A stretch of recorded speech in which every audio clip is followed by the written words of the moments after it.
તો આજ તો કામ પતાવીને આવીને કબાટ ખોલીને જોયું તો કબાટની હાલત તો બધી ખરાબ હતી. બધી વસ્તુઓ આમથી આમ હતી. આજ કંઈ પણ લે એ બધું મૂકી દે અને મારે તો પછી સાફ કરવાનો ટાઈમ જ નહોતો રહેતો. એટલે આજ વિચાર્યું કે લઈને ફટાફટ જો સાફ સફાઈ કર્યું તો પછી બધું વ્યવસ્થિત ગોઠવી દીધું અને વધારાની વસ્તુઓને બહાર મૂકી દીધી હતી. ને જો અહીંયા ભગવદ્ ગીતા છે, આ અમારા મેરેજમાં આવી હતી તો મસ્ત વ્યવસ્થિત બધું ગોઠવી દીધું હતું અને પછી કરી દીધો કબાટ બંધ. અને પછી તો મારું ધ્યાન ગયું અચાનક આ કાચ ઉપર.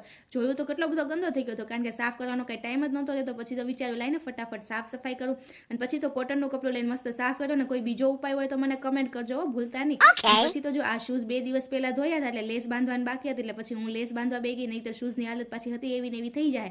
એટલે આપણે આને મસ્ત પેક કરીને હવે મૂકી દઈએ.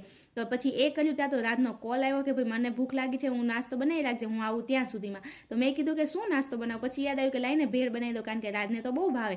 પછી તો જો ડુંગળી ટમેટાને એવું સુધારી દીધું હતું, આમાં થોડુંક મરચું નાખવાનું હતું અને પછી તો જો પાણી પણ તૈયાર કરી દીધું હતું ને મસ્ત ભેળને એવું બધું મસાલા નાખીને મિક્સ કરી દીધી હતી અને એવું બધું કર્યું. ત્યાં રાજ પણ આવી ગયા હતા અને એને તો ભાઈ જો ભેળ બહુ ભાવે એટલે મેં આપી દીધું. એને તો મજા પડી ગઈ ભેળ ખાવાની. તો તમે લોકો પણ આવી જાઓ. અને પછી તો આપણે આલુ પરાઠા બનાવવાના હતા એટલે આપણે આવી ગયા હતા રસોડામાં અને આપણે જો પેસ્ટ તૈયાર કરી લીધું હતું. આમાં મેં હળદર, મિરચું, મીઠું, ધાણા જીરું અને પછી થોડીક ઉપરથી લસણ મરચાંની પેસ્ટ અને ઉપરથી થોડુંક લીંબુ નાખ્યું હતું. તો તમે લોકો કેવી રીતના બનાવો છો એ પણ કમેન્ટ કરજો. પછી મસ્ત મિક્સ કરીને ગરમા ગરમ જો આલુ પરાઠા થઈ ગયા હતા તૈયાર. અને અમારા દેવરજીને ભૂખ લાગી ગઈ હતી એટલે સૌથી પહેલાં તો મેં એમને જમવા આપી દીધું અને એ કહેતા હતા કે આવી જાઓ બધા જમવા માટે. એ જમી લીધું પછી તો અમારો ટાઈમ આવ્યો એટલે મેં ફટાફટ બનાવીને અમે બંને પણ બેઠી ગયા હતા જમવા માટે.